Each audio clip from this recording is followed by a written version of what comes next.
I just realized that when I got an email and my iCloud was full up. And I realized that it's because of these recordings. So I'll probably have to take down a bunch. I don't know how many of you that will affect, but probably will, because I realize that's what's filling up the iCloud. Hi, Julia. So sit in a comfortable position. I just want to go over something. We often don't sit in Virasana, but I will say that Virasana is the seated pose of choice if your hips in any way are bothering you, because you get the compactness in the hips much more in this geometry than cross-legged. Although in cross-legged, just reminding myself to teach this again, it's good to have the belt and put the belt tight at the top of the sacrum and cross your legs. So that's a possibility as well, right at the top of the sacrum. Okay, so let's come to sit together now, either in Swastikasana or Virasana. And just settle down, settle back. Sometimes you'll think of like the body is tangled a bit. Maybe it has some aches and pains. The mind distracted, there's a tangle in the mind. So see if you can untangle the tangle, untangle the tangle. And just come to an upright, dignified, noble posture. Allow your awareness to be on the breath, using the breath now as the object of meditation. Breathing in through the nose and out through the nose. If you'd like, you can use the mental system, mental noting of in and out, or rising and falling. But allow that mental note to be in the background, just to support the awareness of the breath.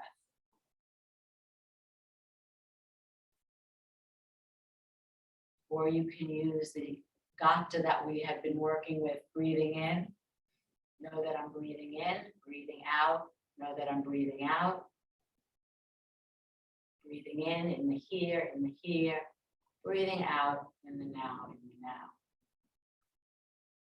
Use whatever technique you need to stay with the awareness of the breath. And if the breath is causing any distress, perhaps you can't, you're congested, then you can use sound in the room, sound outside the room, and rest your awareness on sounds that arise and pass away.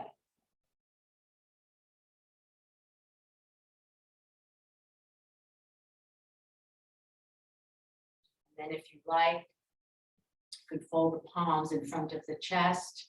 You can repeat your own vow. Or this one, may I be a boat, a raft, or bridge for all beings to cross the flood. May I be a resting place for the weary. May I be medicine for all who are sick. May I be a lamp in the darkness for those who are lost. And may I do so as long as earth and sky and galaxies exist. Until all beings are enlightened, I vow to be here to serve them all. Ready? Release your palms. Lift your gaze.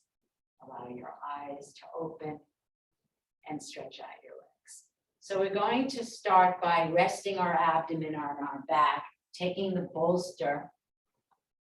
You can put the bolster at the wall, but just resting the feet on the bolster. And this will actually, when the feet are higher, it allows you to feel the abdomen drawing back away from your hand. I like to put my hand on the navel band and sense the abdomen drawing back. And then extend the arms out to the side. If you don't have a bolster, just simply use two blankets, sorry. Yes, feet can be, Julia, that's fine to be at the wall. So the legs are in Supta Baddha Konasana, soles of the feet together.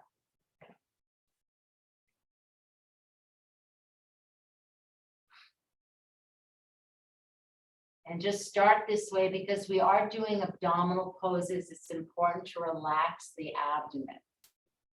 And just, if you can take the arms, not so over much the head, but in line with the shoulders, because that activates the brain, even lower than that, in line with the shoulders. Just look, see your hands are not higher than your shoulders, yeah. When the arms are overhead, it activates the brain. I mean, it does obviously stretch the side walls, but we're using this really to pacify the mind, pacify the abdomen. Just come to a very quiet, still, reflective, integrated place.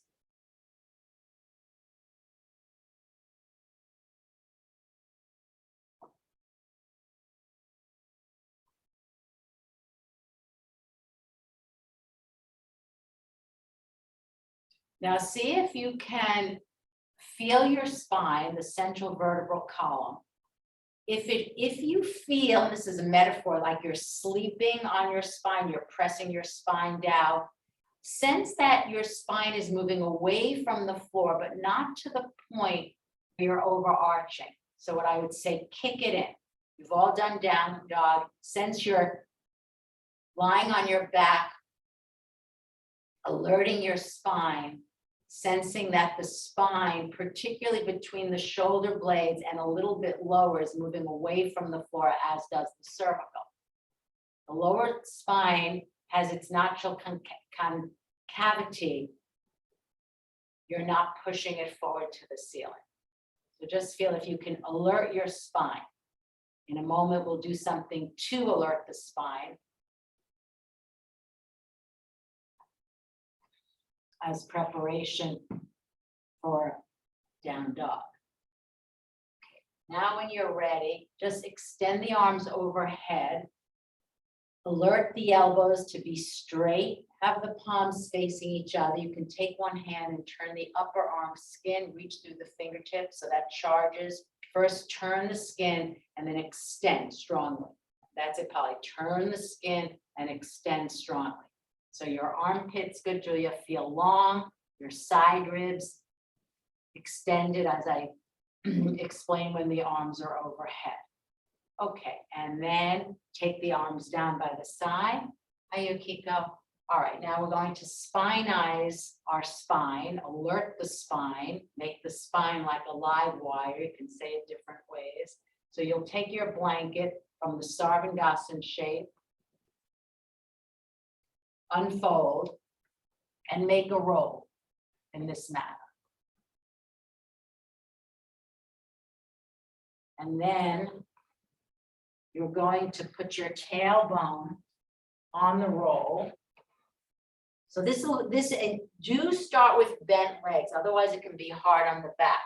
So I put my buttocks with bent legs on this short end side now, it's facing my feet. And then I lower down slowly. Bent legs makes it a lot easier on the back. And then you'll feel immediately, because if the blanket is narrow, like you might list to the right or to the left. So get situated, use the breath to get situated, and then extend one leg and then the other. Gail, I thought when we did this the other day, you had the legs nice and wide, and again, go back to the arm wide. So you're decentralizing your limbs, which will call attention to being on the median line. If this bothers anyone's backs, simply go back to the bent leg stage. If that is still no good, then just lie flat, okay? All right, so you're alerting your spine. So see how basically the blanket is doing what you tried to do. Good, Mary Beth. So if you're showing me in profile, which many of you are, what I'm seeing is depth to the armpit chest from the back to the front. So your chest feels like it's perpendicular to the floor, like you've kicked the spine in. Really nice way to do this pose. Legs can be to the outer edges of the mat. Arms again, good, Julia, in line with the shoulders. You kind of feel like a starfish, very wide but central. And then sense your moving from the core to the periphery, the core being the spine to the limbs being the periphery, but also from the periphery to the core, from the outermost parts, toes and fingers, to the innermost parts. And ideally in asana, we want to feel all the parts. We may bring our attention to one part, but we want to integrate all the parts. So again, move from the periphery to the core, and you might synchronize the breath with that. Sometimes that helps. So inhale, move from the core, the spine to the periphery, and then exhale, periphery to core. We didn't do this on Tuesday, but I was reminded yesterday in my practice that I wanted to do something where you feel, and Mary Beth, I spoke to you about this integration of all the parts. So inhaling, core to periphery. Exhaling, periphery to core.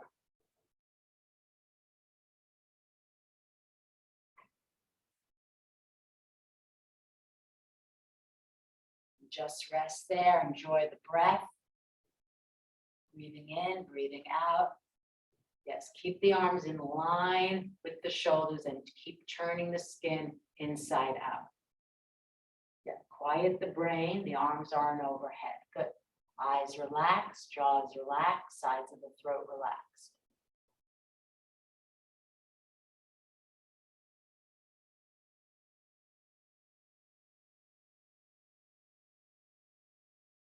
Now to come out as you came in, bend the legs, which is safe on the back, and roll to one side, it doesn't matter. All right, now we're taking child's pose. Polly, you can sit in the chair and extend your arms to the wall. Take the very same blanket, only in this configuration, you're going to fold it a little bit, kind of make a thicker, maybe kind of looser roll, and place it right at the roots of the thighs so that you can, your trunk is basically from your hip crease to your head, lifts up and over, and let the lower spine spread, aided by that thick roll. Polly, you can get, yeah, good. You can put the roll between the chest and the legs, Polly, yeah. If it bothers anyone's knees, best to do it on the chair. If your buttocks don't come to your heels, then of course, yeah. Child's pose, yeah, Elaine, you can do child's pose, no problem. Just you can raise your forehead. It's when the head is lower than the heart. Which, yeah, just raise the forehead. Keep the arms straight. Beth, keep the arms straight. Press the hands down. Look at your palms, everyone. Press the entire circumference of the hands down, spread. Polly, take the roll and make it a little bit smaller. I think you'll get more of rest for your abdomen and lower back. Yeah, that's good. Arms are straight, armpits long, like they were when the arms were overhead. Use Adho Mukha Virasana in this way to spread the lower spine. Spread the lower spine. Okay, we'll do dog pose, and I'm going to have you do it. I'm going to show this. If you're not doing dog pose, take Uttanasana. I'll show that too, but just watch. All right, so when the hands are on the blocks, and you can see I've hooked my thumbs on the inner corners of the blocks, and I take dog pose, I have much more access to my legs. My arms are straight, my arms are long, as aided by the bricks, and I can feel my kneecaps lifting and my thighs activated in that event. Okay, now those of you who are not doing dog pose, if you have any wrist or shoulder issues, Mary Beth, this is just as an FYI, this is the first piece. Okay, so watch. I'm going to be about 2 feet away from the wall. The bricks can be on the high side or medium side, depending on your flexibility, and then glue the legs to the wall so that you feel the kneecaps lifting and the thighs firm. All right, So those of you who have any wrist issues, just do concave uttanasana with legs against a wall. Or dog pose. Those of you who have shoulder issues, Beth, wrist issues, do the needful. If that's too low, Elaine, you can also do it facing the wall.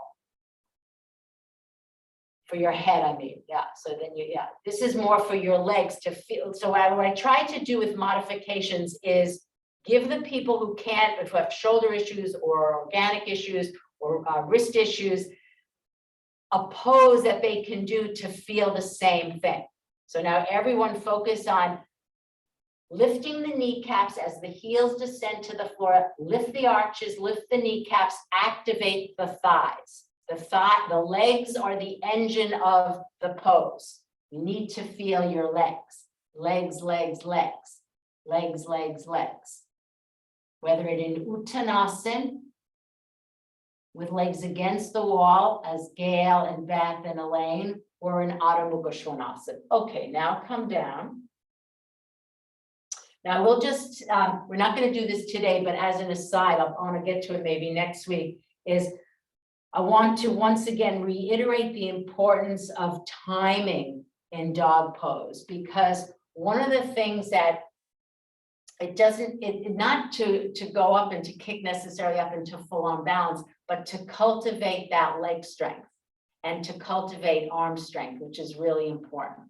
Okay, so now I want everyone to come down on their back and get a belt. If you have two belts and want to do Supta Panagustasana, one with traction belt, that's fine.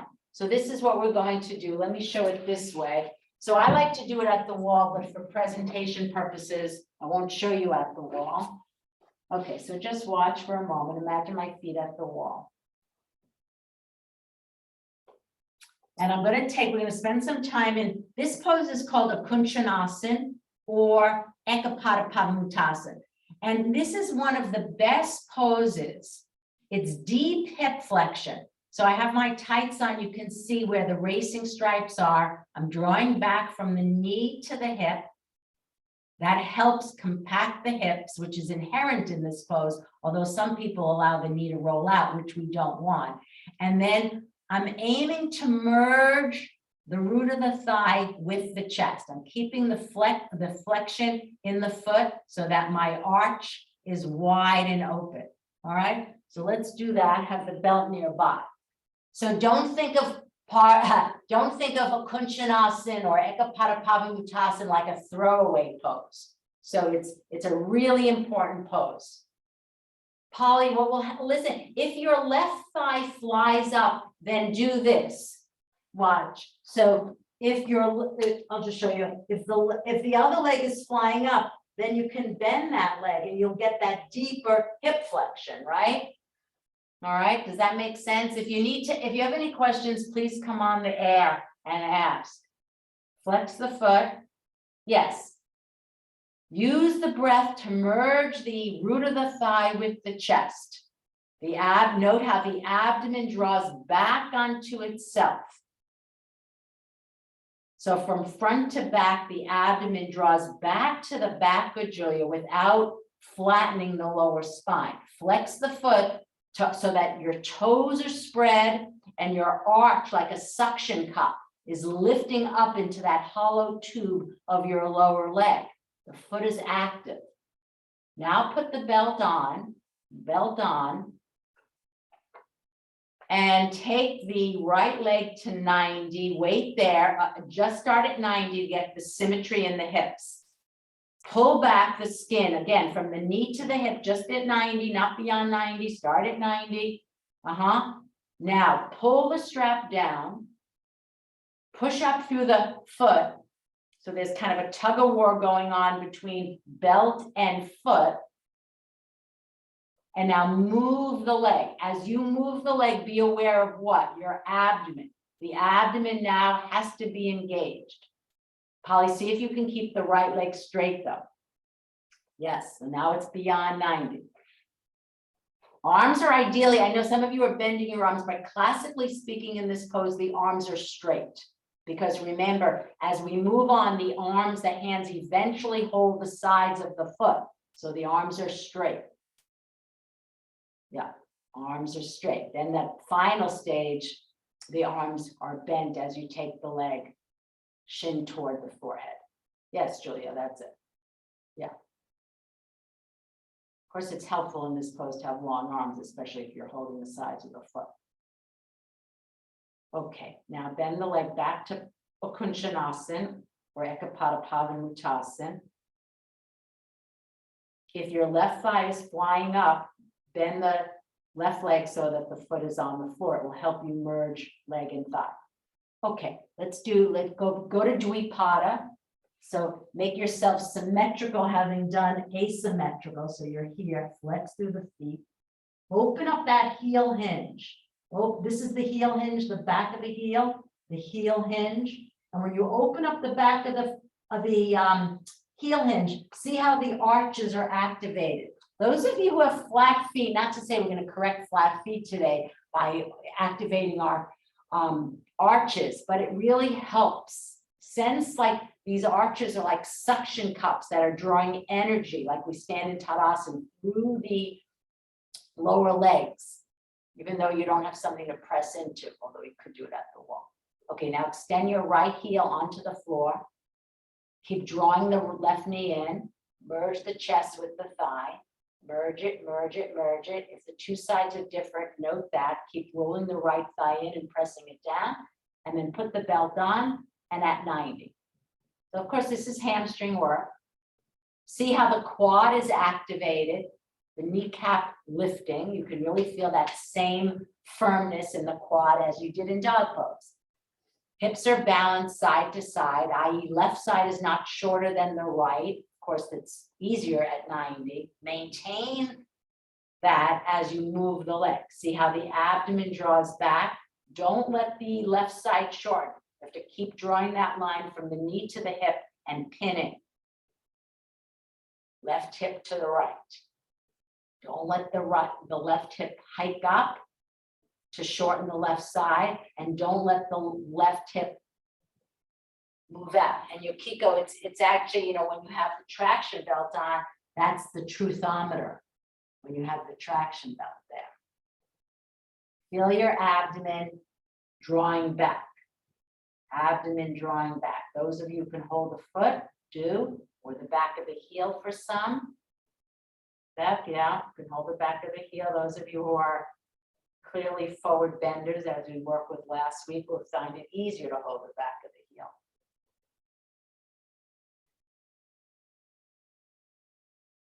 Okay, and down you come. Go back to Ekapada Pavanmuttasana, left leg in, and then Dvipada, just so that you're symmetrical. All right, now we're doing Supta Padangusthasana 2. So we'll probably do this twice, and I want you to just, I think I'll show you from a frontal view, because it might get it across better than at the wall. So again, going back, lying back down. Ukunshanasana, back up to Supta 1. I hold the belt with the right hand, the right leg's up. I decentralize the left leg so that makes it easier to balance the weight. You decentralize the left leg for that reason, okay? You decentralize the left leg not to make it easier so that you don't go like this, right? So I start with that decentralized left leg, and then I'm going to take my right leg out to the side. We're going to do this twice. The second time we'll focus on the turn, all right? Let's do Supta Padangusthasana 2. All right. So your lying feet can be at the wall. Outstretch your left leg. Take your right leg up to 90. And then decentralize the left leg. Maybe 3 inches out of the median line. Not too far out. Not like 16 inches. Just a little bit from the midline.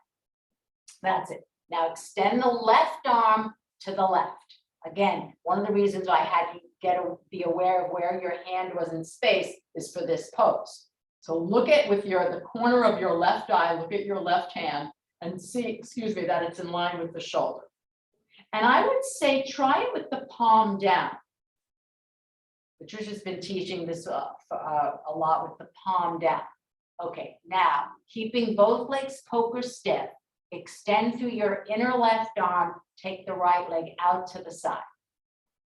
Don't let it fall below 90 degrees. Good pegging.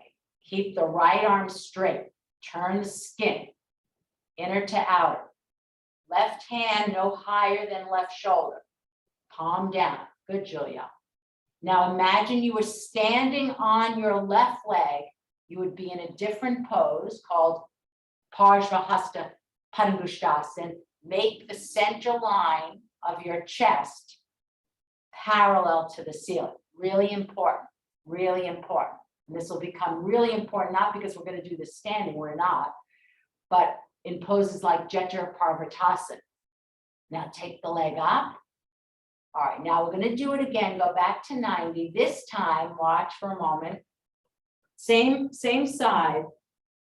Instead of bringing your mind's awareness to that left arm, you're going to take the left hand, put it on your right side of your abdomen, and swipe the abdomen from the right to the left as you. So it's an as you. I've decentralized the left leg. My left hand is going across my abdomen.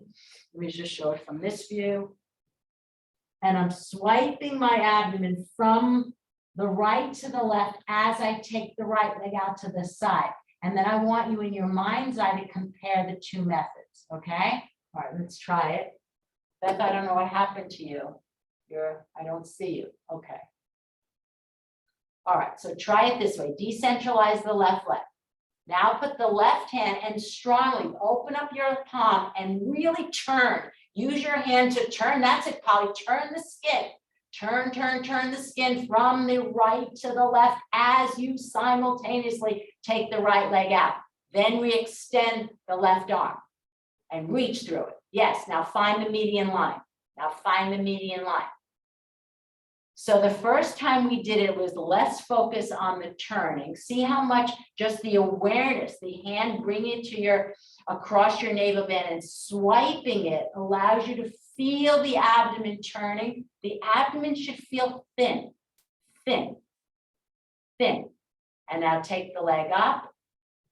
All right, and then we stretch the leg. So hopefully that second one was a little bit more valuable to you in turning. The turning aspect of Supta Padangusthasana too. Both knees in, Dvipada, and then left leg in, decentralize right, take the belt. We'll do twice in that same manner. Okay, then extend the right arm out, palm down, resisting through the inner right arm, the entire right side, take the left leg out to the side, turn the belt. So here we're turning after we took the leg out. The second time on the right side, we turned at the same time. And then you could say, oh, what if we turned in the beginning? And these are the ways, you want to explore our method. What works for you? Not to say wrong or right. I think hopefully as teachers, we've become far less dogmatic. Good, Polly, you're keeping the foot parallel to the floor. Okay, take the leg back up and we're going to do it a different way. All right, start. Yeah, so you can start it up at 90. That's right. Okay, now put your right hand at the left side of the waist. Swipe the abdomen as you extend the left leg out and then extend out through that right arm. Good. Turn. Keeping that turning power. Now again, the abdomen should feel like it's thin. It's moving deeply from the front to the back. I want you to explore the abdomen because I want to contrast this pose to the next one. Now take the leg up. All right, do Dvipada, wait there. Last and final Supta one. Let's Supta pose. All right, so watch. So going back to the right side, I think it's better to show it from this angle. I hold the belt now with my left hand, but some of you might be able to hold as I'm doing the outer edge of my right foot, if not the belt. And then I resist the inner thighs away from each other. I'm hitting them. Right thigh, inner thigh. I don't want it to crisscross over. It can crisscross over. It makes you not do this, right? Oh, now it's crisscrossing and there's pain in the groin. So I resist the inner thighs away. And now the abdomen is turning again from the left to the right. And it feels even thinner than it did in either Supta 1 or Supta Padangusthasana 2. If anyone has questions, I'd be happy to entertain the questions at this point. So it becomes perfectly clear. All right, so Supta Padangusthasana 3 or Ekapada Jethara for short. Take the right knee in, take the right leg up, hold strap or hold the outer edge of the foot or even the big toe. I think for most people, the outer, trace a line. Actually, if you hold the outer edge of the foot, you really do feel the skin moving from the right knee to the hip. All right, now begin to turn the belly from the left to the right. Resist your inner thighs away from each other as you take the right leg over to the side, but not too much, because guess what? You have to find the median line again. Stay on your median line. That's good, Elaine. Stay on the median line. The arm that's holding the belt or the foot is straight. That's it. Turning that skin. Okay, now again, sense the feeling in your abdomen. It's become thinner and thinner, thinner and thinner, more narrow, just describing how it might feel to you, more narrow and perhaps longer from the left to the right, long, thin, narrow. All right, take the leg up. Okay, change sides. You can go back to Dvipada and then Ekapada left leg. Again, if it's more easeful on this side, the left leg to hold your outer edge of the foot can do. Now find the median line from the get-go. Begin to turn the belly from the right to the left as you cross the left leg over to the right. Keep turning. As you cross the left leg to the right, keep turning, but stay on the median line. Good, Gail. Don't let that leg drop to lower than 90 degrees. Your mission, remember, is to get that leg higher and higher. That left leg, aim it to, that's it, Julia. Take it in more in line with the shoulder. Remember, those of you who were here with me on Tuesday, remember what we did in Jethara Parvatasana. We aim the feet to the hands. So the leg goes higher up, but the metric that has to stay put is you're on your median line and of course the turning. Turning, turning, turning. Okay, now for symmetry, take Dvipada. Dvipada. All right.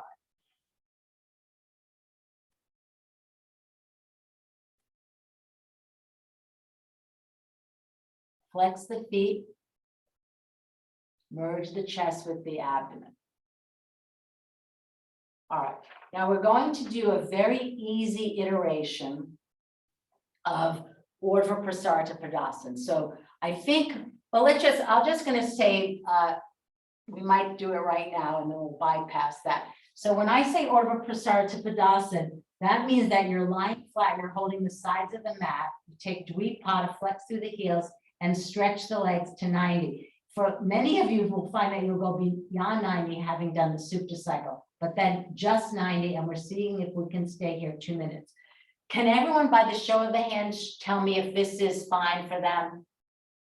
That you can you keep your legs straight for 2 minutes?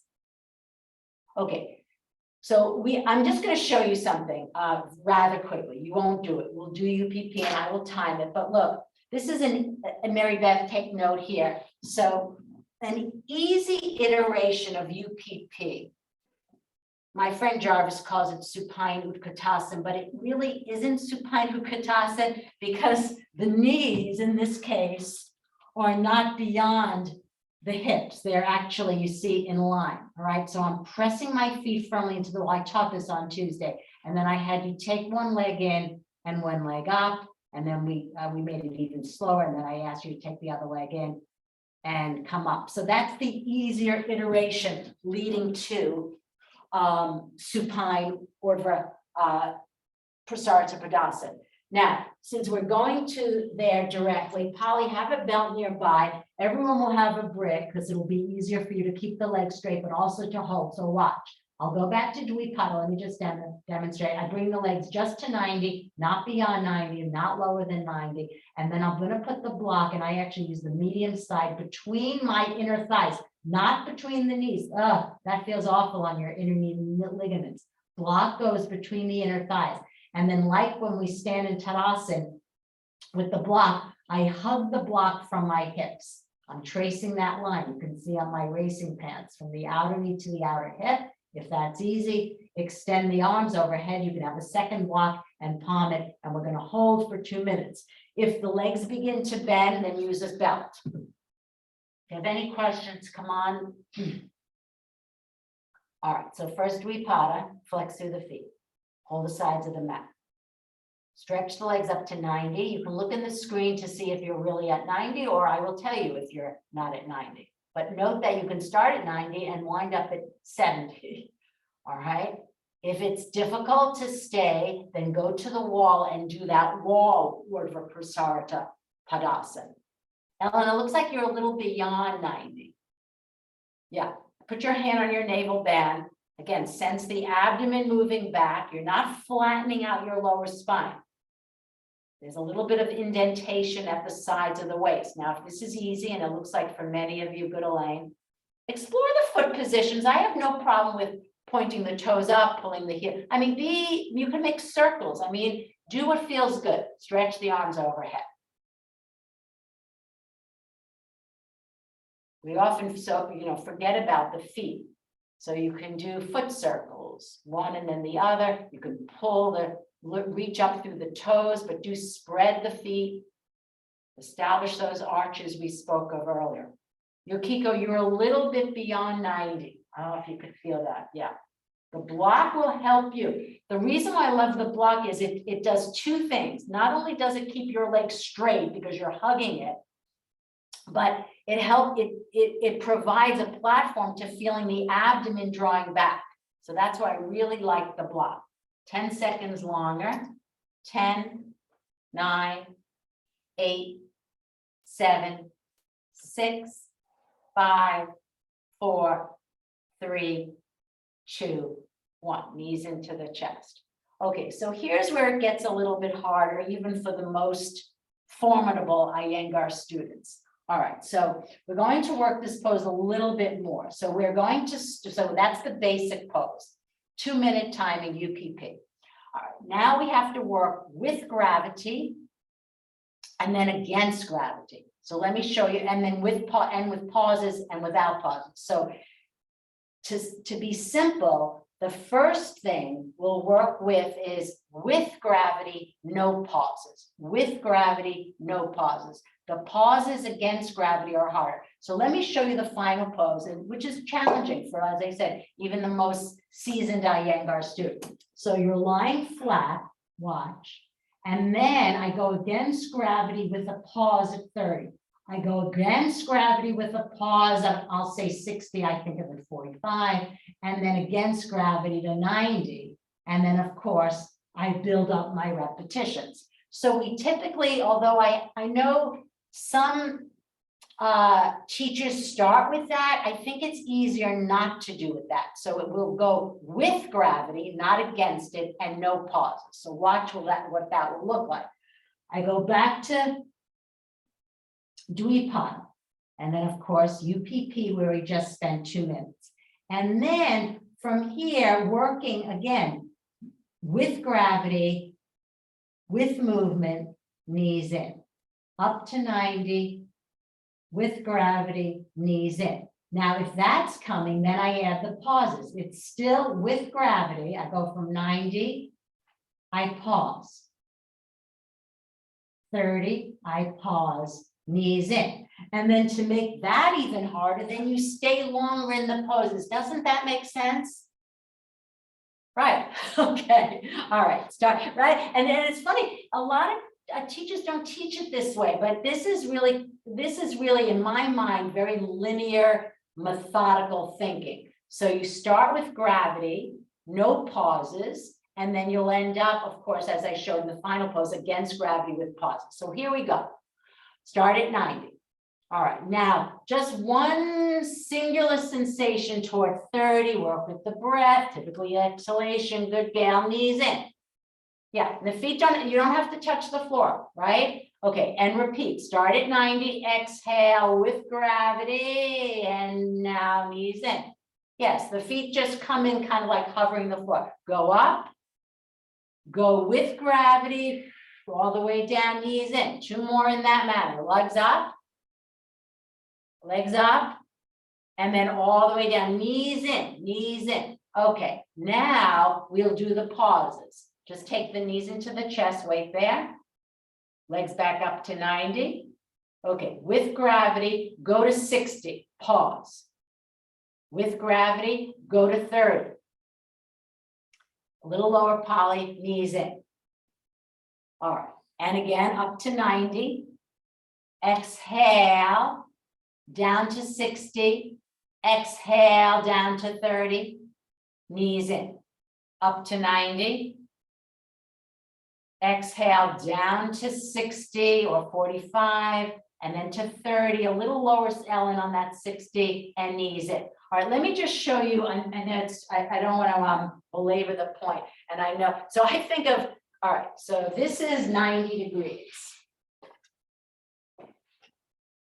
All right, this is 90 degrees. Now, this is what they say on Light on Yoga, 60, but to me, this is 45 degrees. It's halfway between the 4 and 90, right? Okay, and then this would be 30, okay? So some of you were too high on the 60 and not low enough on the 30. So here's 90, 90, 60, 30. I hope that's clear. Okay, that was good use of the depth. All right, let me show you in a real life human being.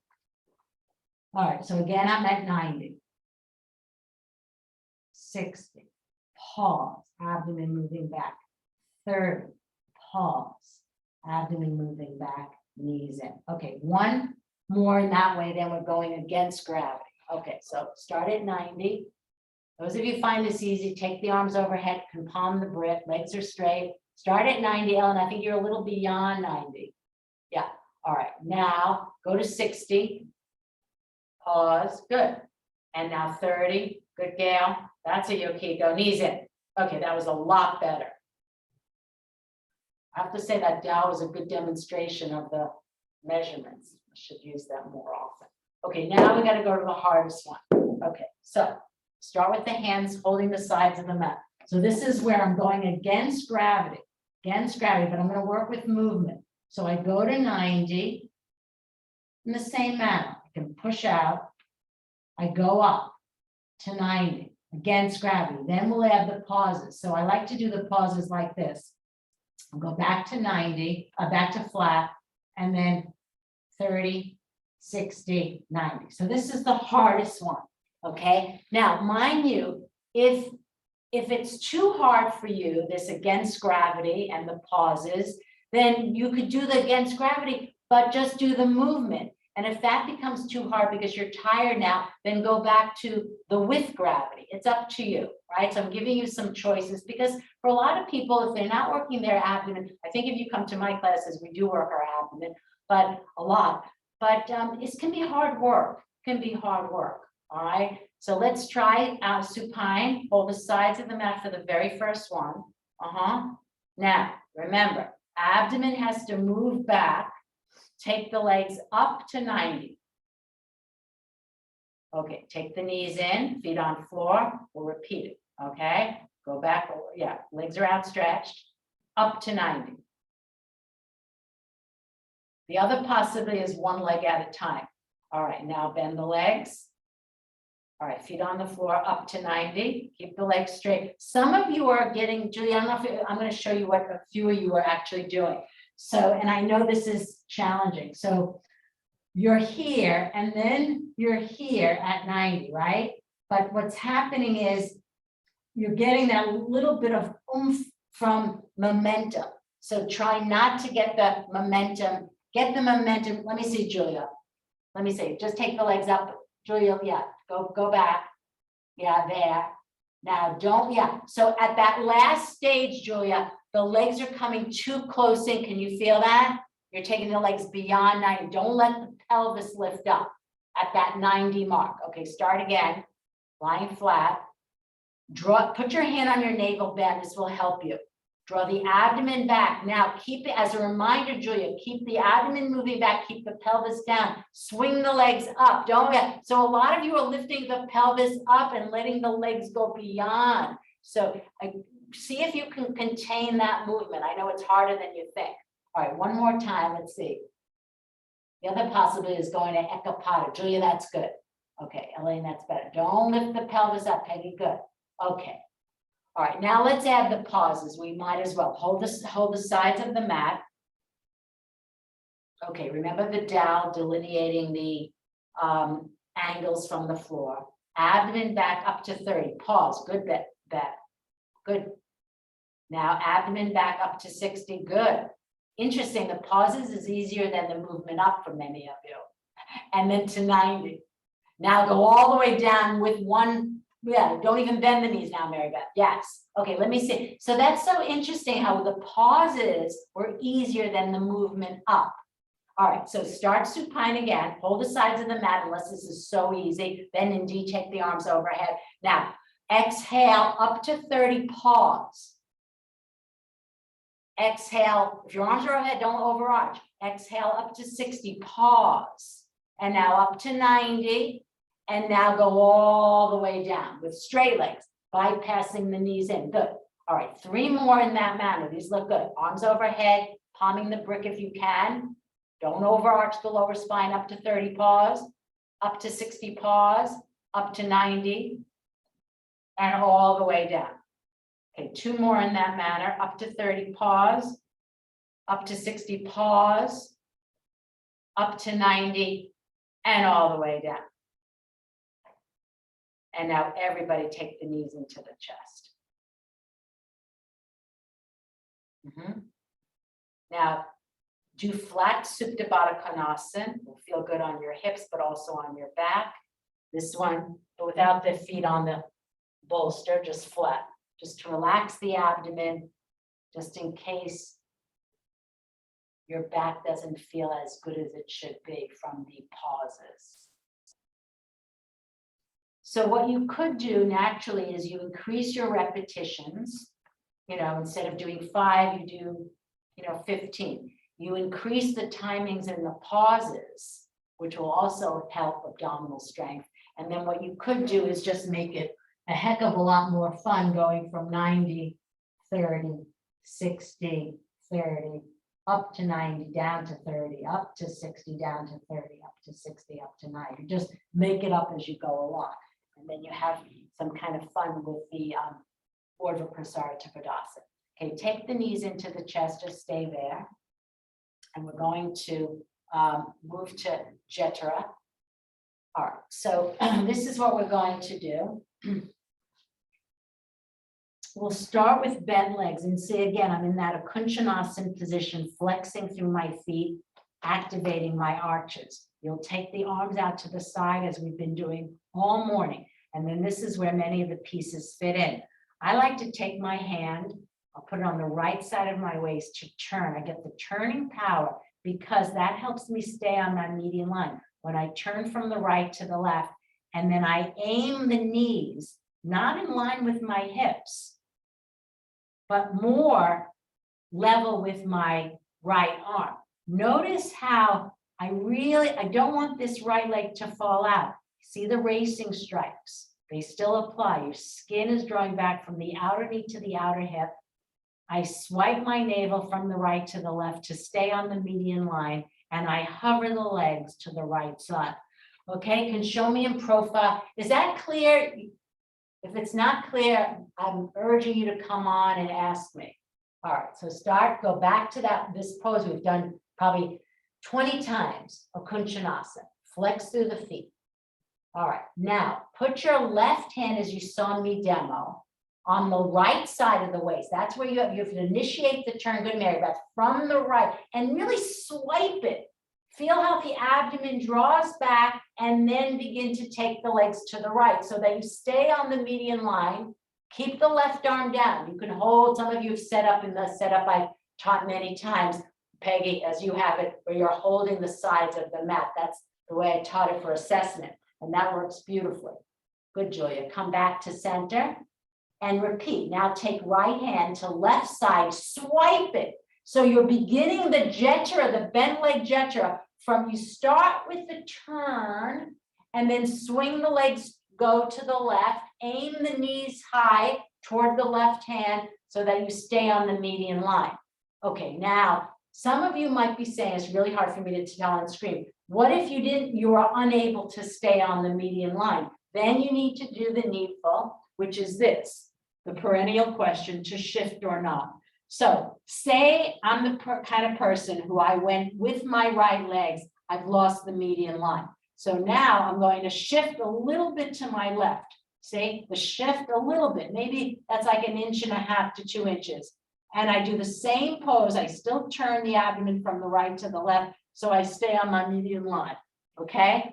So what I'm gonna assume is that everyone wasn't on the median line. Everyone's gonna shift, and then you in your mind's eye, tell me which one did you feel more in your median line? I really have to say that most people need a shift. All right, you can show me, yeah, you can show me from profile or the way I demonstrated with the feet facing the screen. All right, now shift a smidge to the left. All right, swipe the abdomen right to left, swing the legs to the right. Find your median line. If you've lost your median line, you might have to shift even more because I can't tell from the screen. Look at you, Polly, this is good, that hip flexion, that the legs aren't lower than 90. Inhale, come back to center, beautiful. Now shift to the right, swipe abdomen left to right, good, and now go. Keep turning. As the legs go to the left, you're still turning, and then find out in the turning, in the shifting, did you stay on your median line? Okay, and then come back to center. All right, so we're going to go from, we did do bent to straight, but I think I'm going to forget about that today and go straight to the classical pose, which starts with the legs at 90. So I'll just show this quickly. I'm here at 90 degrees, right? And this is especially when the legs are straight, I have to shift. So I'm shifting, you can see that, all right? Let's do it from this profile. All right, so I'm here. I shift a little bit, especially when the legs are straight. Maybe some could get away with bent, but when the legs are bent. And then I'm aiming these feet into the palm of my right hand. So as I aim the legs toward the right hand, I'm swiping. The shifting is helping me stay on my median line. And I didn't get so far over today. I didn't get, there was a time, Julia, you probably remember in class, my feet actually hovered my right palm. I can't do that anymore. All right, here we go. Man, blame it on COVID. All right, take the legs up. Yeah. All right, now let's see. Oh, good. I'm glad your butt is facing me because that's the very best way. Now shift a smidge to the left. Yes, aim high, go for the gusto. Keep the legs straight. Now inhale, lift the legs up. I'm not having you stay long. That's a whole other issue. All right, now shift to the right. Aim high to the left plank, but keep turning. You've got to turn. If it was helpful to use your hand, Gail, stay with the bent. If anyone's feeling any pain in the back, then go back to bent leg. Or do bent to straight. Beth, that's really good. We've got that V-shaped geometry. All right, one more time in that manner. One more time.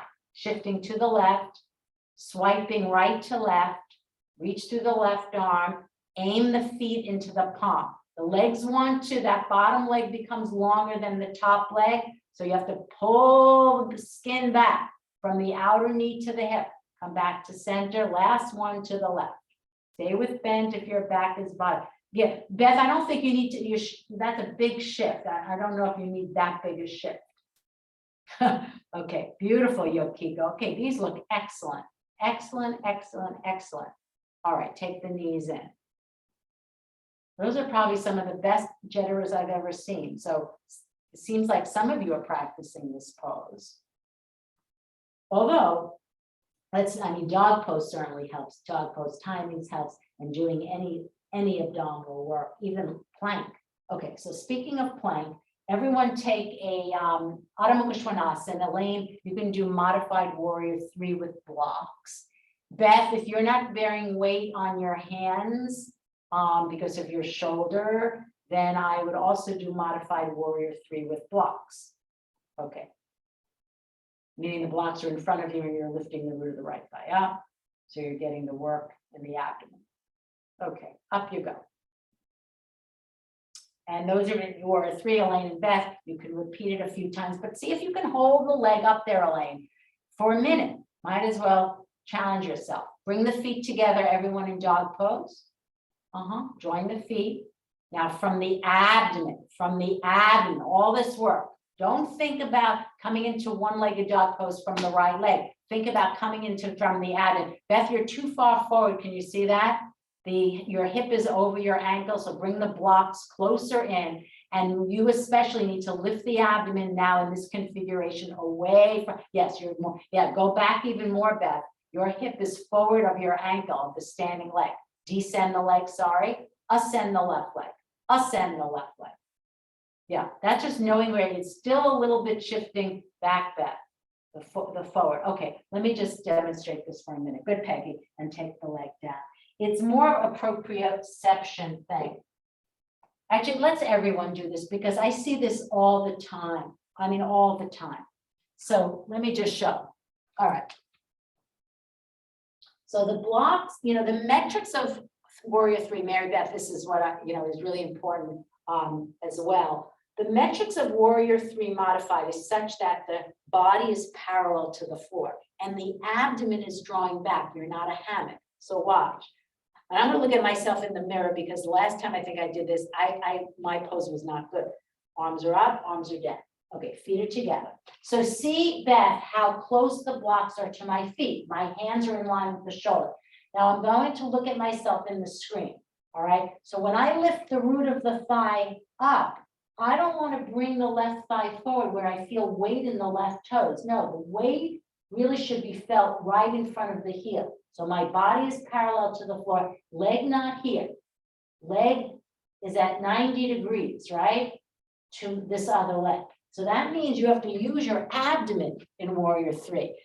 For some of you who are particularly flexible, Beth, don't become a hammock like this, right? The abdomen should not fall from the sky, so to speak. All right. All right, let's show in profile, Julia. Yeah. All right, let me see this. We'll just take a detour. Elaine, I know you know this really well because this is your go-to for many of our down dogs. Take the arms up to get length in the side ribs. Remember, when you take the arms up, press the thighs back. Keep spreading the toes, lifting the arches. Exhale. Ellen, bring the blocks much closer to you. So right in front of the toes, everyone. I think that's what causes the shift. Now, for you, Beth, the blocks are too high because you're very mobile. Take the blocks down. Some of you could remember the metrics is body parallel, but for some of you, you can get the body parallel and go to the medium height. Julia, I think you can go to the medium height. Okay, now don't let the weight, good, Beth. Now you have it. Lift the leg from the abdomen. Good, Gail. Turn the arms from the inside out. Turn the arms from the inside out. Peggy, kick your dorsal spine in a smidge. Ellen, if you can, take the leg a little bit higher. Julia, watch because the hip seems to me like the standing hip is slightly coming forward. If you need to come out, do so. All right. Mary Beth, weight slightly forward, but the leg is good in height. Julia, that's it right there. Right there. The leg perpendicular. This happens to not just Beth, but to many. Now find out, is your abdomen moving to the floor? No. Put your hand, have trust that you can remove one hand from your block, have trust. Yeah, Mary Beth, try that. No, now it's too high, Mary Beth, your shoulders. I say medium height for you. I don't want, you can go to the medium side if the shoulders are going to the ceiling. This is a tricky pose. Now inhale, up you come. Some ways it's harder than the real warrior 3 where the arms are reaching forward. Change sides, arms up, arms down. Gail, that was good. Arms up, arms down. Okay, now do this. Put your hand on your navel band from the get-go. Just take one hand off. Put your hand on your navel band. Draw your abdomen back. Replace the hands on the blocks. Now from the abdomen, Raise the leg from, let the source of coming, I'll say it different ways. Good, Gail. Leg is at 90 degrees to the other leg. Don't shift the weight forward, Ellen. Don't, yeah, wait, that's it. Don't let it be in the toes. You know you don't have the metrics if the weight feels in your right toes now. Okay, and down you come. Yeah, all right. Just rest in Uttanasana, Elaine, except for you. Just rest in Uttanasana, resting Uttanasana, holding the elbows. Okay, so I think we had enough primer on Virabhadrasana 3. It's interesting, there's a lot to modify. We call it modified warrior 3. It's, Mary Beth, that's it. Well, leg a little higher on this side. That's it. Sense that the power of the pose, Mary Beth, is coming from your abdomen and not the aerial leg. That will help many of you. Okay, come down and just sit in with the Vishwakonasana. So this is interesting, and I'm sure you've thought about this. You know, awareness goes to awareness where it's being directed. So when I direct your awareness to the legs, like say the right leg lifting, your awareness is in the right root of the thigh. But I wanted your awareness to be in the abdomen so that the source of lifting the leg, yes, of course, Julia, that's good.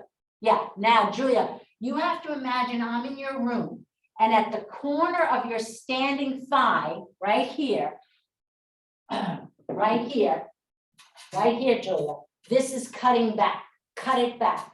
Those of you, your Pico, you have the traction belt. Is it not Supta 1? Isn't this Supta 1 with traction belt? And that's how you could also get it. Remember Supta 1, that first position. Okay, just still stay in Upavishta Konasana.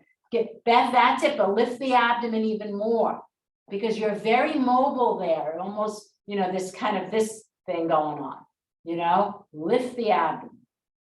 So all that work, Beth, in you know, this is the thing, we know that flexible, you know, bodies are attracted to yoga. And for those bodies, we need to build a repertoire for them so that they don't overwork those already flexible muscles. So this type of sequence, Beth, for you, I think was helpful. Polly, everybody make the feet perpendicular to the floor. That means you have to really open up those heel hinges. Now, feel how much those thighs are working, right? The kneecaps are lifting. You can put your hands pronated, palm down, and really feel the activity of those quads. It's inherent in Upavishta Konasana. It's inherent in Upavishta Konasana. Okay, now we're staying with turning. So I'm going to demonstrate Marichiyasana 1. Everyone, some of you might need 2 blankets or a bolster. Others of you might need 1. And how would you know if you needed 2? I'm going to show in a minute. All right, so I'm taking a blanket. I want to spend a little bit of time, more time on this pose. All right, so I'm sitting on my blanket and, you know, all seated poses start from Dandasana, like all standing poses start from Tadasana. All right, then watch. So we always turn to the right first, which will mean in this pose, I have to bend my left leg, heel into ischial tuberosity. And then I'm going to decentralize this right leg, like you did in Supta 2. Aim the left arm, because I'm turning to the right, on the inside of my left leg, and I'm turning to the right. And then let me show this in, I'm going to spend some time with this pose because it's so great. All right, so here, decentralize. I hope you can all see. And then as I close in the gap between my ribs and my inner thigh, I'm using my right hand to turn, you see? And I initiate the turn. Here's my fingers. Let me just show it this way. Oh, I'm using my hand to turn. So I want my chest to face that wall. Turn. Oh, all right. So it's what we call Marichiyasana 1. That unlike Marichiyasana 3 is an open twist. So it feels very different than 3. I'll teach 3 momentarily. All right, let's do 1. Start in Dandasana. Kick the dorsal spine in. Polly, can you show me from profile so I can see if you need more height? All right, now hold the shin with both hands, draw the heel into the buttock bone. Keep your left shin perpendicular to the floor. I didn't show that in the demonstration. Tendency is when you go to the right, it's going to splay out in this manner. We don't want that. All right, now extend the left arm up and aim well on the inside of your left leg and close in the gap, as I showed in profile, between the left side of your rib cage. I can't even get my hand there. Then I take the hand, right hand, swipe the abdomen. Use your hand as we actually decentralize. Sorry, my bad. Take the right leg a little bit out of the alignment and turn your entire trunk. Aim to get the right hand behind your left buttock bone. Watch the trapezius, everyone. Mary Beth, keep moving the trapezius away from the neck. In fact, if anything, look up so that you're tractioning your spine. That's good, Adam. Gail, decentralize that Dandasana, the straight leg. You go out to the side with your, yes, even more, Gail, because you'll see it. You get much more space in your abdomen, right? Of course, the final pose is when the leg is in Dandasana, but if you just kick it back to Dandasana and turn, you'll feel how much more congested it feels than this wide Marichiasana. Good, Julia. Okay, come back to center. Well done. You know, this is a pose where I have to say, if you have any GI issues and you're feeling really congested there, this is one of the twists, because most twists are not this way, this open kind of twist that helps you free this area. All right, take your right heel in, wait there. Decentralize, which I forgot on the other side, the other leg. Now, take the right arm up, close in the gap. Get low, get low. Close in the gap. There should be no space between the right side of you and your right arm. And now use your left hand to turn. So you want your chest to face the wall that you're facing. Keep turning, everyone. Then find out in the turning, there's a tendency for the right thigh, the right shin to bow out. Don't let it. Okay, these are good. Now come back to center and stretch out your legs. All right, now we're doing the other one, which is a what I call a crankier turn, twist, Marichiasana 3. So this is where same leg, same arm. So I'm taking my right leg in because I'm turning to the right. Remember Marichiasana 1, we took the left leg in. And then I'm taking the left arm, opposite elbow, close in the space, and then turn. Now, here's the thing, because of the shapes of this pose, the upper spine tends to round like this. It's much more convex than Marichiasana 1. You'll feel that in a moment. Then remember what we did with the spinal roll. You'll have to kick the thoracic in because everyone looks like this in Marichiasana 3, a lot of people. And then you see I'm kicking the dorsal in, trapezius moving down. So let's see that. You can show me in profile. All right, right leg bend.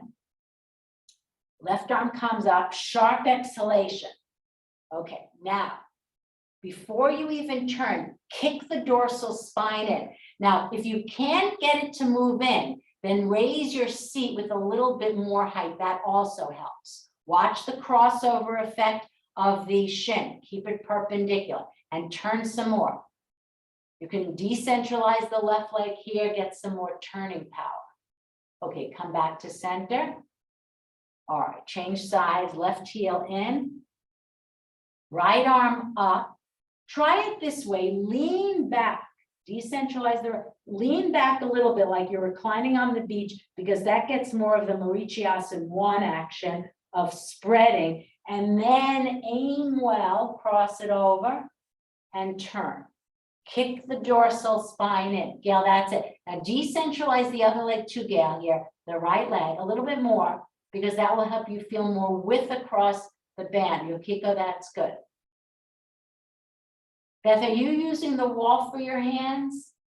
Oh, because no, it's actually it's a wonderful way to do this pose with the wall for the hands, which we haven't done in a long time. Peggy, see if you can close in the gap between your upper right arm, and your left knee, so that there's no, yeah, that even better, good, because I can see that circle of light.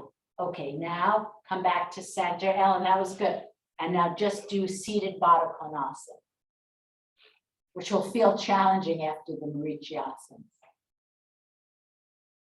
Oh. Yeah, so there's a way, Beth, where we do seated twist with our back.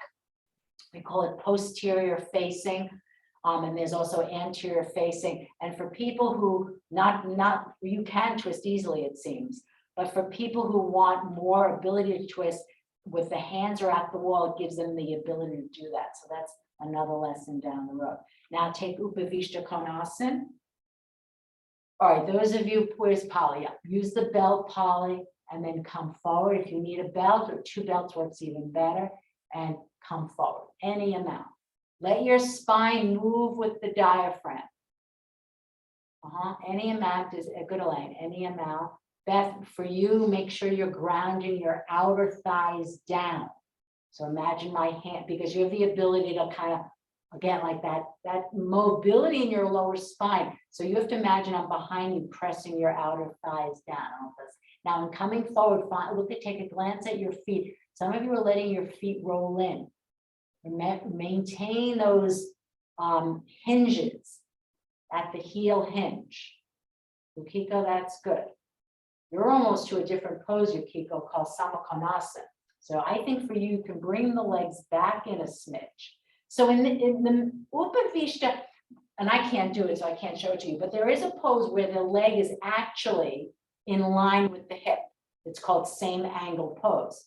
But Upavishta Konasana is far less wide than that, far less wide. It should feel still like you're sitting on your perineum, but not to the degree that kind of, some people call it a split, but a front-facing split. So not as wide, yeah. Okay, now go back to Baddha Konasana and see if it's any easier. I sense that for the first Baddha Konasana was a little bit challenging after the Marichis, but it should be less challenging. Polly, I think if you do the back at the wall Baddha Konasana will feel better, or do this one, remember?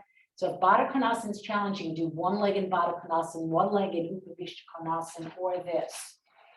I will say that Baddha Konasana is like Supta Virasana. If you haven't been practicing it, it's not going to be easy.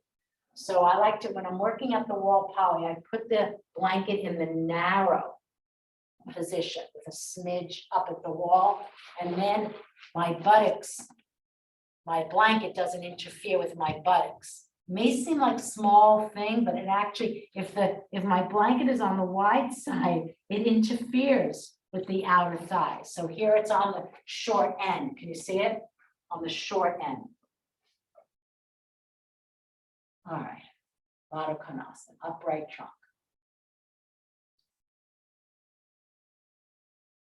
Remember, Baddha Konasana, good Julia, if Baddha Konasana is challenging, if your knees are higher than the groins, do it with narrow blanket out wall, or the other iteration is one leg in Baddha, one leg in Upavishta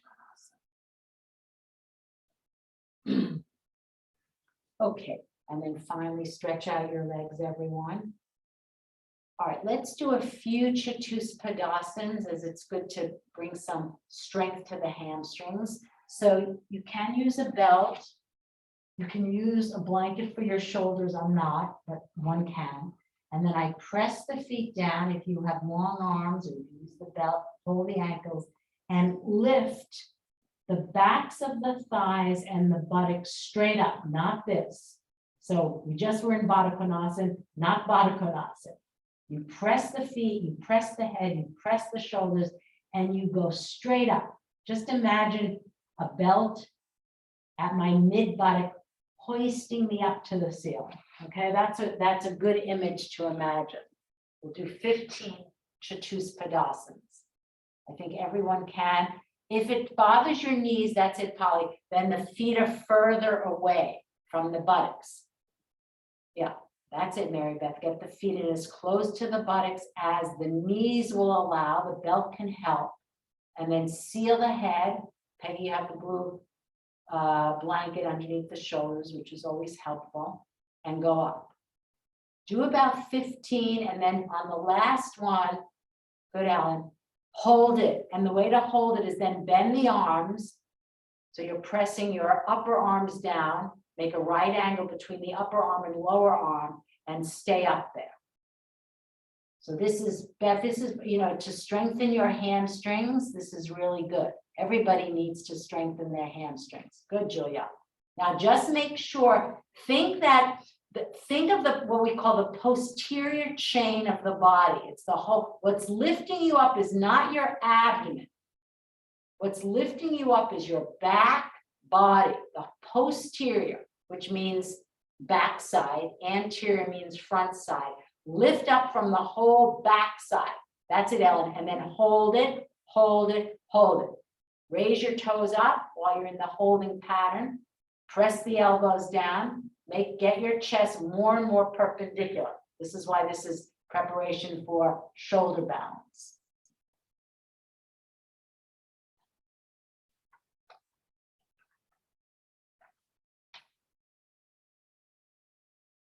Okay, and then come back down, take the knees into the chest.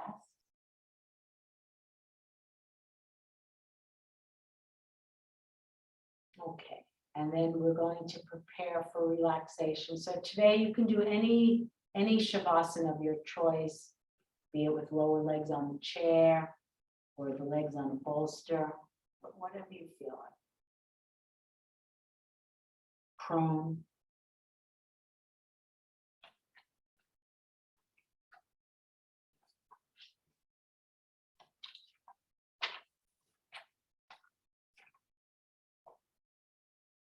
Make sure you're comfortable. If you need to go to the bathroom, if you need more blankets or an eye pillow.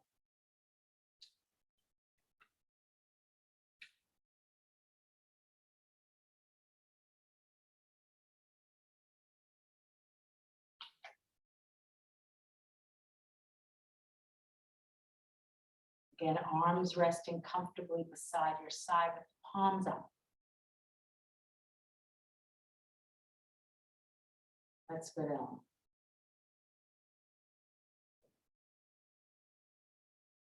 And for the bit of time we have remaining, about 9 minutes or so, see if you can dedicate this time to silence. Silence in the body, silence in the mind.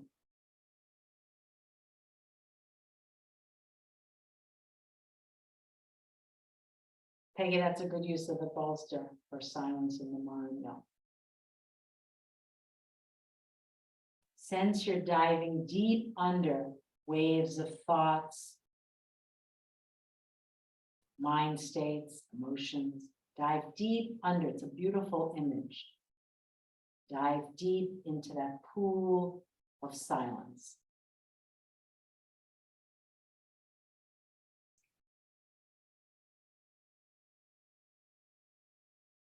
Sense that you're letting go now with each out breath that you take. Setting aside things that have already risen, the past now, setting aside future events.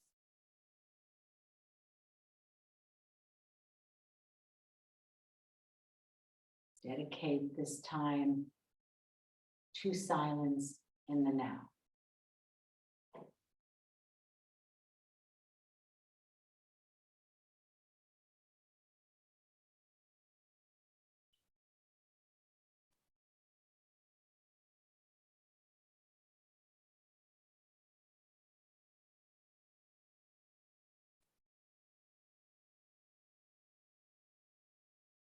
And even when we've dived under the waves of thought and mind states, they might arise. You can note them. You can use that same mental notation that we did at the breath at the very beginning of class. Name the thought or the mind state or the feeling in the mind, and then come back to letting go with each out breath. A little more mindful of the out breath.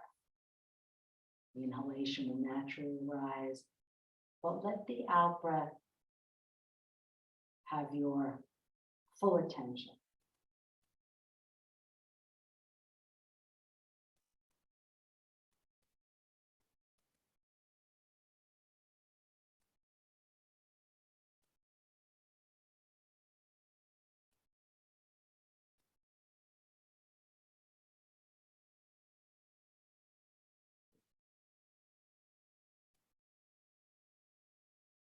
Again, when waves of thought, mind states arrive, just imagine you're diving deep under them, naming them for what they are, and then come back to that exhalation. Even if you have to begin again 100 times.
Those of you who want to spend the next minute or so in a seated upright posture, fine. Same instructions apply.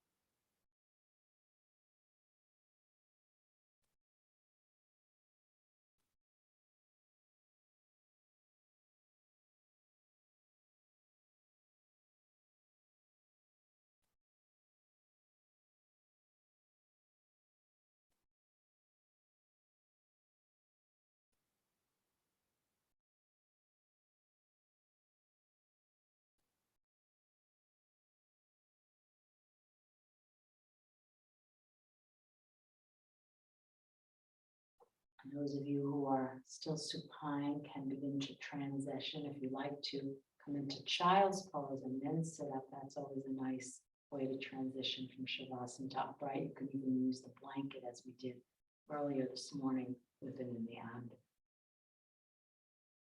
The bolster.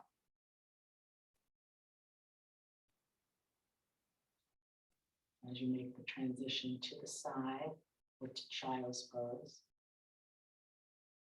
pause and then come up to seated posture of your choice.